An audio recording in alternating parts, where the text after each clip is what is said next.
Delhi border ਤੇ ਆਪਣੀ ਨੁਮਾਇੰਦਗੀ ਦਰਜ ਕਰਾਉਣ ਵਾਸਤੇ ਪੰਜਾਬ ਦੇ ਸੁਚੱਜੇ ਤੇ ਚੰਗੇ ਗਾਇਕ ਰਵਿੰਦਰ ਗਰੇਵਾਲ ਪਹੁੰਚੇ ਨੇ। ਬਹੁਤ ਸਵਾਗਤ ਹੈ ਤੁਹਾਡਾ ਕੁੰਡਲੀ ਤੇ ਵੀ ਔਰ ਔਨ 에ਅਰ ਤੇ ਵੀ। ਬਹੁਤ ਬਹੁਤ ਸ਼ੁਕਰੀਆ ਮੱਕੜ ਸਾਹਿਬ। ਮੈਂ ਖੈਰ ਸਭ ਤੋਂ ਪਹਿਲਾਂ ਤਾਂ ਤੁਹਾਨੂੰ ਬਹੁਤ ਬਹੁਤ ਮੁਬਾਰਕਬਾਦ ਦਿੰਦਾ। ਅੱਜ ਤੁਹਾਡੇ ਦਰਸ਼ਨ ਪਹਿਲੀ ਵਾਰੀ ਕੀਤੇ ਆ, ਪਰ ਤੁਹਾਡੀਆਂ ਮੈਂ ਇੰਟਰਵਿਊਜ਼ ਵੀਡੀਓਜ਼ ਤੁਹਾਡੇ ਵਿਚਾਰ ਮੈਂ ਅਕਸਰ ਹੀ ਸੁਣਦਾ ਰਹਿਣਾ। ਬਹੁਤ ਚੰਗਾ ਕੰਮ ਕਰ ਰਹੇ। ਬਹੁਤ ਸ਼ੁਕਰੀਆ। ਕਿੰਨਾ ਜ਼ਰੂਰੀ ਸਮਝ ਰਹੇ ਹੋ ਕਿ ਹਰ ਵਰਗ ਨੂੰ ਇੱਥੇ ਆਉਣਾ ਚਾਹੀਦਾ, ਖਾਸ ਤੌਰ ਤੇ ਗੀਤਕਾਰ ਗਾਇਕ ਜਾਂ ਉਹ ਭਾਈਚਾਰਾ ਜਿਹਨੂੰ ਲੋਕ ਫੋਲੋ ਕਰਦੇ ਆ? ਦੇਖੋ, ਇਹ ਇਤਿਹਾਸ ਰਚਿਆ ਜਾ ਰਿਹਾ ਔਰ ਮੈਨੂੰ ਲੱਗਦਾ ਕਿ ਬਾਅਦ ਚ ਬੰਦੇ ਨੂੰ ਐਵੇਂ ਪਛਤਾਵਾ ਰਹੂਗਾ ਤੇ ਵੀ ਮੈਂ ਇਸ ਮੁਹਿੰਮ ਦਾ ਹਿੱਸਾ ਕਿਉਂ ਨਹੀਂ ਬਣਿਆ। ਔਰ ਇਹ ਹੱਕ ਦੀ ਲੜਾਈ ਆ, ਸੱਚ ਦੀ ਲੜਾਈ ਆ ਔਰ ਕਿਸਾਨਾਂ ਮਜ਼ਦੂਰਾਂ ਦੀ ਲੜਾਈ ਆ। ਜਿਹੜੇ ਅੰਨਦਾਤੇ ਆ, ਜਿਹੜੇ ਸਾਰੇ ਦੇਸ਼ ਦਾ ਢਿੱਡ ਭਰਦੇ ਆ, ਉਹਨਾਂ ਦੇ ਢਿੱਡ ਤੇ ਲੱਤ ਮਾਰੀ ਜਾ ਰਹੀ ਹੈ। ਸੋ ਮੈਨੂੰ ਨਹੀਂ ਲੱਗਦਾ ਕਿ ਕਿਸੇ ਨੂੰ ਵੀ ਇਹਦੇ 'ਚ ਕਿਸੇ ਇੱਕ ਵਰਗ ਦੀ ਲੜਾਈ ਹੋਈ ਨਹੀਂ, ਕਿਉਂਕਿ ਇਸ ਵਰਗ ਨਾਲ ਹੀ ਸਾਰੇ ਜੁੜੇ ਹੋਏ ਆ। ਸੋ ਹਰ ਕਿਸੇ ਨੂੰ ਆਉਣਾ ਚਾਹੀਦਾ ਔਰ ਮੈਨੂੰ ਲੱਗਦਾ ਲੋਕ ਆ ਵੀ ਰਹੇ ਆ। ਹੁਣ ਨਿਕਲ ਕੇ ਸਾਰੇ ਵਰਗਾਂ ਦੇ ਲੋਕ ਇੱਥੇ ਆ ਰਹੇ ਆ ਔਰ ਜਿਹੜੇ ਹਲੇ ਵੀ ਘਰਾਂ 'ਚ ਬੈਠੇ ਆ, ਸਾਡੇ ਨੌਜਵਾਨ, ਚਾਹੇ ਉਹ ਕਿਸਾਨੀ ਨਾਲ ਜੁੜੇ ਹੋਏ ਆ, ਚਾਹੇ ਉਹਨਾਂ ਦਾ ਕਿਸੇ ਵੀ ਤਰੀਕੇ ਦਾ ਕੋਈ ਵੀ ਬਿਜ਼ਨਸ ਆ। ਔਰ ਮੈਂ ਸਮਝਦਾ ਕਿ ਜ਼ਰੂਰ ਇੱਥੇ ਆ ਕੇ ਇਸ ਮੋਰਚੇ ਨੂੰ ਹੁਣ ਬਹੁਤ ਲੋੜ ਆ ਔਰ ਬਹੁਤ ਅੱਛੇ ਤਰੀਕੇ ਦੇ ਨਾਲ ਇਹ ਮੋਰਚਾ ਚੱਲ ਰਿਹਾ।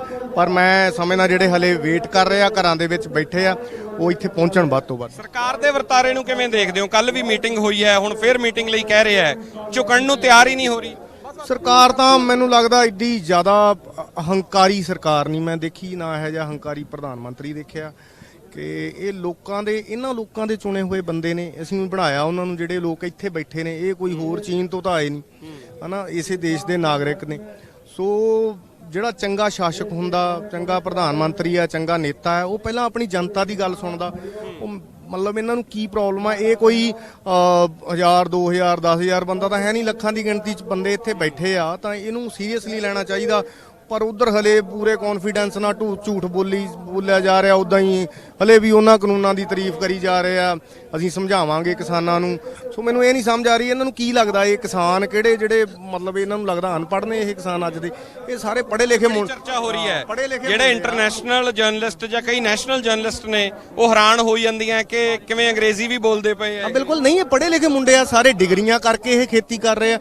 ਇਹ ਉਹ ਥੋੜਾ ਨੇ ਕਿ ਇਹ ਅਨਪੜ੍ਹ ਨੇ, ਇਹਨਾਂ ਨੂੰ ਕੋਈ ਕਾਨੂੰਨ ਨਹੀਂ ਪਤਾ। ਉਹ ਦੱਸੀ ਤਾਂ ਜਾਂਦੇ ਆ। ਹੁਣ ਇਹਨਾਂ ਨੂੰ ਕੀ ਸਮਝਾਓਗੇ ਤੁਸੀਂ, ਹਨਾ? ਕੱਲੀ ਗੱਲ ਹਰੇਕ ਬੰਦਾ ਸਮਝਦਾ ਔਰ ਇਹ ਟਾਈਮ ਵੇਸਟ ਕਰ ਰਹੀ ਹੈ ਸਰਕਾਰ ਤਾਂ ਬਿਨਾਂ ਮਤਲਬ ਤੋਂ। ਮੈਂ ਜਿੰਨੀਆਂ ਵੀ ਜਥੇਬੰਦੀਆਂ ਦੀਆਂ ਨੁਮਾਇੰਦਿਆਂ ਨਾਲ ਵੀ ਮੇਰੀ ਗੱਲ ਹੋਈ, ਜਿੰਨੀਆਂ ਮੀਟਿੰਗਸ ਹੋਈਆਂ ਨੇ, ਕੋਈ ਮਤਲਬ ਨਤੀਜਾ ਉਹ ਤਾਂ ਕਿਤੇ ਇੱਕ ਪੁਆਇੰਟ ਵੀ ਨਹੀਂ ਅੱਗੇ ਵੱਧ ਰਹੇ, ਉੱਥੇ ਹੀ ਖੜੇ ਨੇ। ਉਹ ਆ ਕੇ ਕਹਿੰਦੇ ਕਿ ਅਸੀਂ ਸਮਝਾਵਾਂਗੇ, ਅਸੀਂ ਸਮਝਾ ਦਾਂਗੇ ਜੀ। ਤਾਂ ਮੈਂ ਤਾਂ ਇਹੀ ਇਹਨਾਂ ਨੂੰ ਕਹਿੰਦਾ ਵੀ ਉਹਨਾਂ ਨੂੰ ਕੋਈ ਇੱਥੇ ਆ ਕੇ ਸਮਝਾ ਲਓ ਫਿਰ, ਹੈਂ, ਜੇ ਡਲੇ ਖਾਣੇ ਤੇ ਉਹਨਾਂ ਨੂੰ ਕੀ ਸਮਝਾਉਣਗੇ? ਉਹ ਹੁਣ ਉੱਥੇ ਬੈਠ ਕੇ ਹਲੇ ਕੁਝ ਕਰ ਨਹੀਂ ਰਹੇ, ਅੱਗੇ ਕੋਈ ਗੱਲ ਨਹੀਂ ਹੋ ਰਹੀ, ਨਾ ਉਹਨਾਂ ਕੋਲੇ ਕੋਈ ਇਹਨਾਂ ਦੀ ਗੱਲ ਦਾ ਜਵਾਬ ਆ। ਐਵੇਂ ਟਾਈਮ ਪਾਸ ਹੋ ਰਿਹਾ ਔਰ ਮੈਂ ਕਹਿੰਦਾ ਇਹ ਬੜੀ ਨਲਾਇਕੀ ਆ ਸਰਕਾਰ ਦੀ। ਔਰ ਹੁਣ ਇੰਟਰਨੈਸ਼ਨਲ ਮਤਲਬ ਪੱਧਰ ਤੇ ਆਪਣੀ ਇਹ ਬੇਇੱਜ਼ਤੀ ਕਰਾ ਰਹੇ ਆ ਔਰ ਹੋਰ ਕਰਾਉਣਗੇ ਹਲੇ। ਤੋਂ ਜਿੰਨੀ ਛੇਤੀ ਮਹਾਰਾਜ ਸਮਤ ਬਖਸ਼ੇ, ਸਮਝ 'ਚ ਪੈਣੀ ਚਾਹੀਦੀ ਆ ਗੱਲ ਕਿ ਇਹ ਨਾ ਤਾਂ ਕਿਸੇ ਪੋਲੀਟੀਕਲ ਪਾਰਟੀ ਦਾ ਇਕੱਠ ਆ, ਹਨਾ, ਇਹ ਆਮ ਲੋਕਾਂ ਦਾ ਇਕੱਠ ਆ। ਇਹਨਾਂ ਲੋਕਾਂ ਦੀ ਵੀ ਬਣਾਈ ਹੋਈ ਸਰਕਾਰ ਆ ਔਰ ਸਭ ਤੋਂ ਪਹਿਲਾਂ ਇਹਨਾਂ ਦੀ ਗੱਲ ਨੂੰ ਪਹਿਲ ਦੇ ਆਧਾਰ ਤੇ ਸੁਣ ਕੇ ਇਹ ਮਸਲਾ ਹੱਲ ਕਰਨਾ ਚਾਹੀਦਾ। ਹੋਰ ਕੋਈ ਵੀ ਜਿਹੜੇ ਬਾਕੀ ਦੇ ਸਰਕਾਰ ਦੀਆਂ ਹੋਰ ਕੰਮ ਨੇ ਉਹ ਇੰਨੇ ਜ਼ਰੂਰੀ ਨਹੀਂ ਹੈਗੇ। ਜਥੇਬੰਦੀਆਂ ਦੀ ਰੋਲ ਨੂੰ ਹੁਣ ਤਾਈਂ ਕਿਵੇਂ ਦੇਖਦੇ ਹੋ? ਤੁਹਾਨੂੰ ਲੱਗਦਾ ਹੈ ਕਿ ਬਿਲਕੁਲ ਠੀਕ ਨੁਮਾਇੰਦਗੀ ਹੋ ਰਹੀ ਹੈ ਔਰ ਜਿਸ ਤਰ੍ਹਾਂ ਜਥੇਬੰਦੀਆਂ ਚੱਲ ਰਹੀਆਂ ਰਾਈਟ ਦਿਸ਼ਾ ਦੇ ਵਿੱਚ? ਨਹੀਂ, ਨੁਮਾਇੰਦਗੀ ਠੀਕ ਹੋ ਰਹੀ ਆ, ਪਰ ਮੈਂ ਇਹੀ ਕਹੂੰਗਾ ਵੀ ਇਹ ਜਿਹੜਾ ਇਕੱਠ ਆ ਨਾ, ਐਡਾ ਵੱਡਾ ਇਕੱਠ, ਇਹ ਇਕੱਲਾ ਜਥੇਬੰਦੀਆਂ ਦਾ ਇਕੱਠ ਨਹੀਂ ਹੈ, ਇਹ ਆਮ ਲੋਕਾਂ ਦਾ ਇਕੱਠ ਆ। ਲੋਕ ਆਪਣੇ ਹੱਕਾਂ ਦੇ ਲਈ ਆਏ ਨੇ। ਲੋਕ ਮਤਲਬ ਲੋਕਾਂ ਨੂੰ ਡਰ ਆ ਆਪਣੀ ਜ਼ਮੀਨ ਖੋਹੀ ਜਾਣ ਦਾ, ਤਾਂ ਉਹ ਲੋਕ ਨਿਕਲ ਕੇ ਆਏ ਨੇ, ਉਹ ਮਜ਼ਦੂਰ ਆਏ ਨੇ। ਸੋ ਇਹ ਇਕੱਲੇ ਜਥੇਬੰਦੀਆਂ ਦੇ ਨਾਲ, ਇਹਨਾਂ ਨੂੰ ਤੁਸੀਂ ਬਹੁਤੇ ਬੰਦਿਆਂ ਨੂੰ ਪੁੱਛ ਲਿਓ, ਉਹ ਤੁਹਾਨੂੰ ਕਹਿਣ ਉਹ ਕਿਸੇ ਜਥੇਬੰਦੀ ਨਾਲ ਅਟੈਚ ਹੀ ਨਹੀਂ ਹੋਣੇ, ਹਨਾ। ਪਰ ਜਥੇਬੰਦੀ ਚਲੋ ਅੱਗੇ ਲੀਡ ਕਰ ਰਹੀ ਆ, ਕਿਸੇ ਬੰਦਿਆਂ ਨੇ ਗੱਲ ਕਰਨੀ ਹੁੰਦੀ ਆ ਅੱਗੇ ਜਾ ਕੇ ਔਰ ਉਹ ਬੜੇ ਅੱਛੇ ਤਰੀਕੇ ਨਾਲ ਕਰ ਰਹੇ ਆ। ਔਰ ਬਾਕੀ ਸਾਡੇ ਮੁੰਡੇ ਬਹੁਤ ਵਧਾਈ ਦੇ ਪਾਤਰ ਨੇ ਕਿ ਐਡਾ ਵੱਡਾ ਮੋਰਚਾ ਔਰ ਇੰਨੇ ਡਿਸਪਲਿਨ ਤਰੀਕੇ ਦੇ ਨਾਲ, ਇੰਨੇ ਸ਼ਾਂਤਮਈ ਤਰੀਕੇ ਦੇ ਨਾਲ ਚੱਲ ਰਿਹਾ। ਸੋ ਮੈਂ ਉਹਦੇ ਲਈ ਵੀ ਮੁਬਾਰਕਬਾਦ ਦਿੰਦਾ। ਇਸੇ ਤਰੀਕੇ ਦੇ ਨਾਲ ਇਹ ਅੱਗੇ ਵੀ ਇਸ ਡਿਸਪਲਿਨ ਨੂੰ ਕਾਇਮ ਰੱਖਣ ਔਰ ਇਹ ਹੁਣ ਮਾੜੀਆਂ ਮੋਟੀਆਂ, ਚਲੋ ਇਹ ਤਾਂ ਜਿੱਥੇ ਐਡਾ ਮੋਰਚਾ ਚੱਲ ਰਿਹਾ, ਸਰਕਾਰ ਦੇ ਕੋਲੇ ਤਾਂ ਟੀਮ ਹੀ ਬਹੁਤ ਵੱਡੀ ਹੁੰਦੀ ਆ। ਉਹਨਾਂ ਨੇ ਤਾਂ ਲੱਗਣਾ ਹੀ ਆ ਇਸ ਕੰਮ ਤੇ ਕਿ ਇਹਨੂੰ ਬਦਨਾਮ ਕਿਵੇਂ ਕਰਨਾ, ਇਹਨਾਂ ਨੂੰ ਬਦਨਾਮ ਕਿਵੇਂ ਕਰਨਾ। ਕਦੇ ਅੱਤਵਾਦੀ ਕਹਿਣਗੇ, ਕਦੇ ਕੁਝ ਕਹਿਣਗੇ। ਇਹਨਾਂ ਨੇ ਨੇ ਖਾਲਿਸਤਾਨ ਤੇ ਉਹ ਚੀਜ਼ਾਂ ਚਲਾਈਆਂ ਸੀ, ਪਰ ਉਹ ਰਹਿ ਗਈਆਂ ਪਿੱਛੇ।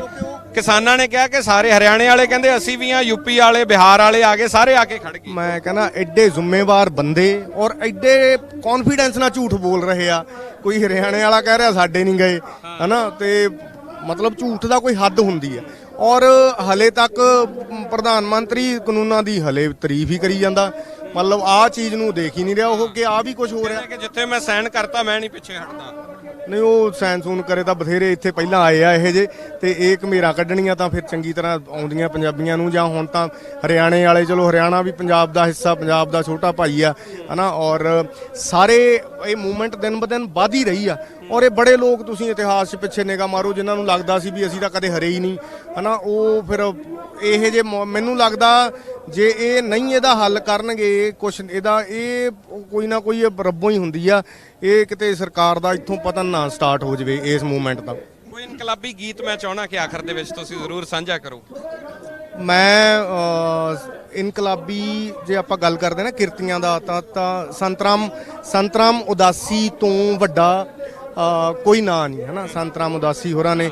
ਔਰ ਮੈਂ ਸਮਝਦਾ ਇਹ ਸਾਡੀ ਬਦਕਿਸਮਤੀ ਆ। ਜੇ ਮੈਂ ਉਹਨਾਂ ਬਾਰੇ ਪੜ੍ਹਦਾ, ਉਹਨਾਂ ਨੂੰ ਦੇਖਦਾ ਤਾਂ ਐਡੀ ਗੁਰਬਤ ਦੀ ਜ਼ਿੰਦਗੀ ਉਹਨਾਂ ਨੇ ਗੁਜ਼ਾਰੀ ਆ, ਹਨਾ, ਗਰੀਬੀ ਦੇ ਵਿੱਚ ਰਹੇ ਕਿ ਇੱਥੇ ਕਦਰ ਨਹੀਂ ਹੈ ਅੱਛੇ ਬੰਦਿਆਂ ਦੀ। ਬਾਅਦ 'ਚ ਤਾਂ ਫੇਰ ਨਾਂ ਸੰਤਰਾਮ ਉਦਾਸੀ ਦਾ ਬਹੁਤ ਆ, ਪਰ ਉਸ ਟਾਈਮ ਤੇ ਬੜੀ ਗਰੀਬੀ ਦੀ ਜ਼ਿੰਦਗੀ ਗੁਜ਼ਾਰੀ ਔਰ ਇੰਨਾ ਅੱਛਾ ਉਹਨਾਂ ਨੇ ਲਿਖਿਆ ਜਿਹੜੀਆਂ ਉਹਨਾਂ ਦੀਆਂ। ਸੋ ਉਹਨਾਂ ਦੀਆਂ ਹੀ ਮੈਂ ਕੁਝ ਲਾਈਨਾਂ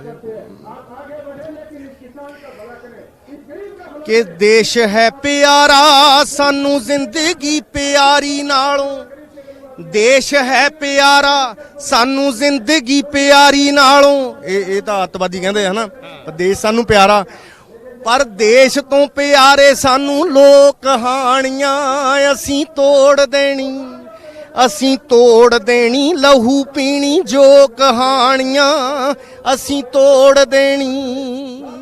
ਸੋ ਦੇਸ਼ ਲੋਕਾਂ ਦੇ ਨਾਲ, ਅਸੀਂ ਵੀ ਦੇਸ਼ ਨੂੰ ਪਿਆਰ ਕਰਦੇ ਹਾਂ, ਇਸੇ ਦੇਸ਼ ਦੇ ਨਾਗਰਿਕ ਨੇ ਜਿਹੜੇ ਇੱਥੇ ਬੈਠੇ ਆ।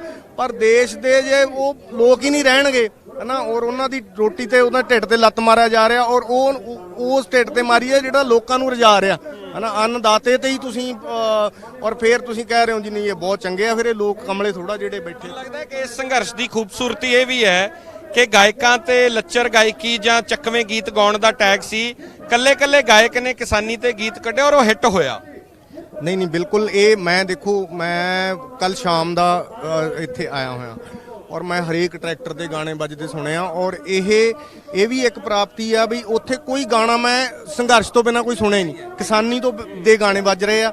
ਔਰ ਉਹੀ ਮੁੰਡੇ ਨੇ ਜਿਨ੍ਹਾਂ ਨੂੰ ਨਸ਼ੇੜੀ ਕਿਹਾ ਜਾਂਦਾ ਸੀ, ਹਨਾ, ਇਹ ਸੰਘਰਸ਼ ਨੇ ਜਿਹੜਾ ਨਸ਼ੇੜੀ ਹੋਣ ਦਾ ਕਲੰਕ ਸਾਡੇ ਮੱਥੇ ਤੋਂ ਲਾਤਾ, ਹਨਾ। ਇੱਥੇ ਅਸੀਂ ਭਾਈ ਕਨ੍ਹਈਆ ਦਾ ਇਤਿਹਾਸ ਦੁਹਰਾਇਆ, ਹਨਾ। ਅਸੀਂ ਜਿਹੜੇ ਸਾਡੇ ਡੰਡੇ ਮਾਰਦੇ ਆ, ਪਾਣੀ ਦੀਆਂ ਵਿਛਾੜਾਂ ਮਾਰਦੇ ਆ, ਆਉਣ ਤੋਂ ਰੋਕਦੇ ਆ, ਉਹਨਾਂ ਨੂੰ ਅਸੀਂ ਬਿਠਾ ਕੇ ਸਤਿਕਾਰ ਨਾਲ ਲੰਗਰ ਛਕਾਇਆ, ਹਨਾ। ਇੱਥੇ ਸਾਡੀਆਂ ਮਾਵਾਂ ਕੁਰਬਾਨੀ ਦੇਣ ਨੂੰ ਤਿਆਰ ਨੇ। ਸੋ ਮੈਨੂੰ ਲੱਗਦਾ ਕਿ ਸਾਡੇ, ਬਲਕਿ ਇਹ ਤਾਂ ਇੱਕ ਹੁੰਦਾ ਨਾ ਕਿ ਤਿੱਖਾ ਕਰਤਾ ਜਾਂ ਇੱਕ ਇਤਿਹਾਸ ਤਾਜ਼ਾ ਹੋ ਗਿਆ, ਜਾਂ ਮੁੰਡਿਆਂ ਦਾ ਧਿਆਨ ਨਹੀਂ ਸੀ ਇੱਧਰ ਨੂੰ, ਉਹ ਸਾਰਿਆਂ ਨੂੰ ਯਾਦ ਆ ਗਿਆ ਕਿ ਅਸੀਂ ਹੈ ਕੀ ਆ ਅਸਲ 'ਚ, ਹਨਾ। ਉਹ ਕਹਿੰਦੇ ਕਿਸੇ ਨੂੰ ਜੇ ਕਈ ਵਾਰੀ ਭੇਡੂਆਂ 'ਚ ਰਲ ਕੇ ਬੰਦਾ ਭੇਡੂ ਬਣ ਜਾਂਦਾ, ਕਹਿੰਦੇ ਕਿਸੇ ਨੂੰ ਸ਼ੇਰ ਲੱਭ ਗਿਆ, ਸ਼ੇਰ ਦਾ ਬੱਚਾ ਲੱਭ ਗਿਆ ਕਿਸੇ ਭੇਡਾਂ ਵਾਲੇ ਨੂੰ, ਤੇ ਉਹ ਚੱਕ ਲਿਆਇਆ ਉਹਨੂੰ ਨਾਲ, ਹਨਾ। ਹੁਣ ਉਹ ਭੇਡਾਂ 'ਚ ਰਹਿ ਕੇ ਨਸ਼ੇ ਵਾਲਾ ਕਲੰਕ ਕਿਤੇ ਗਿਆ, ਹਨਾ। ਔਰ ਇਹ ਇੰਨੇ ਡਿਸਪਲਿਨ ਦੇ ਵਿੱਚ ਰਹਿ ਕੇ ਐਡਾ ਵੱਡਾ ਸੰਘਰਸ਼, ਇੰਨਾ ਵੱਡਾ ਇਕੱਠਾ ਔਰ ਇੰਨੇ ਵਧੀਆ ਤਰੀਕੇ ਨਾਲ ਚੱਲ ਰਿਹਾ। ਬਹੁਤ ਸਿਆਸੀ ਲੋਕ ਖੁੱਡਾਂ 'ਚ ਵਾੜਤੇ ਜਿਨ੍ਹਾਂ ਨੇ ਇਨਸਾਫ ਨਹੀਂ ਕੀਤਾ ਇੰਨੇ ਸਾਲਾਂ 'ਚ। ਸਿਆਸੀ ਲੋਕਾਂ ਦੀ ਤਾਂ ਮੈਂ ਕਹਿੰਦਾ ਇਹਨਾਂ ਨੇ ਆਪਣੇ ਕਾਨੂੰਨ ਆ, ਇਹ ਤਾਂ ਹੋਣਗੇ ਹੀ ਵਾਪਸ। ਜਿਹੜਾ ਇਹਦੇ ਵਿੱਚੋਂ ਫਿਰ ਨਵੇਂ ਨੀਲੇ ਕਾਨੂੰਨ ਆ, ਇਹ ਤਾਂ ਹੋਣਗੇ ਹੀ ਵਾਪਸ। ਜਿਹੜਾ ਇਹਦੇ ਵਿੱਚੋਂ ਫਿਰ ਨਵੇਂ ਲੀਡਰ ਵੀ ਨਿਕਲਦੇ ਆ, ਲੋਕ ਵੀ ਚਾਹੁੰਦੇ ਆ ਇਹੋ ਜਿਹਾ, ਔਰ ਆਉਣਾ ਚਾਹੀਦਾ ਅੱਗੇ। ਮੈਂ ਕਹਿੰਦਾ ਜਦੋਂ ਲੜਨਾ ਹੀ ਲੋਕਾਂ ਨੇ ਆ, ਸੰਘਰਸ਼ ਲੋਕਾਂ ਦਾ ਆਪਦਾ ਵਾ, ਆਪ ਦੀ ਲੜਾਈ ਆਪ ਹੀ ਲੜਨੀ ਆ, ਤੇ ਫਿਰ ਆਪ ਹੀ ਚੋਣਾਂ ਲੜਨਾ, ਆਪ ਹੀ ਮੂਹਰੇ ਆ ਜਾਣਾ, ਆਪ ਹੀ ਲੜ ਲਿਆ ਕਰਨ। ਆਖਰ ਦੇ ਵਿੱਚ ਮੈਂ ਜਾਣ ਨਹੀਂ ਦੇਣਾ ਐਵੇਂ ਤੁਹਾਨੂੰ, 2 ਮਿੰਟ ਹੋਰ ਦਿਓ।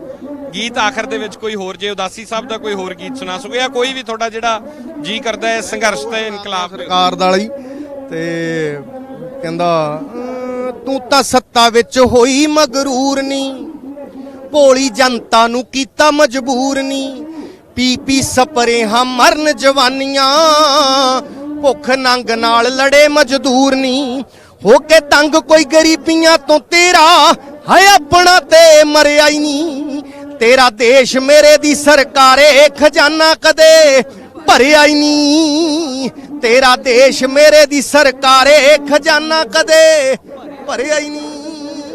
ਬਹੁਤ ਧੰਨਵਾਦ ਭਾਜੀ, ਬਹੁਤ ਸ਼ੁਕਰੀਆ ਤੁਸੀਂ ਇੱਥੇ ਆਏ ਵੀ ਔਰ ਸਾਨੂੰ ਸਮਾਂ ਵੀ ਦਿੱਤਾ। ਮਿਹਰਬਾਨੀ। ਸੋ ਰਵਿੰਦਰ ਗਰੇਵਾਲ ਸਾਹਿਬ ਦਾ ਆਪਣਾ ਅੰਦਾਜ਼ ਹੈ ਔਰ ਇਹਨਾਂ ਇਨਕਲਾਬੀ ਗੀਤਾਂ ਤੋਂ ਇਨਕਲਾਬ ਦੀ ਜਿਹੜੀ ਸੰਘਰਸ਼ ਦੀ ਲਹਿਰ ਉੱਠ ਰਹੀ ਹੈ ਉਹ ਇਹ ਦੱਸਦੀ ਹੈ ਕਿ ਸੰਘਰਸ਼ ਕੈਸਾ ਹੈ, ਗੀਤ ਦੱਸਦੇ ਨੇ। ਕੈਮਰਾ ਪਰਸਨ ਜਗਰੂਪ ਸਿੰਘ ਦੇ ਨਾਲ Simranjot Singh Makkar, on air, Kundli border.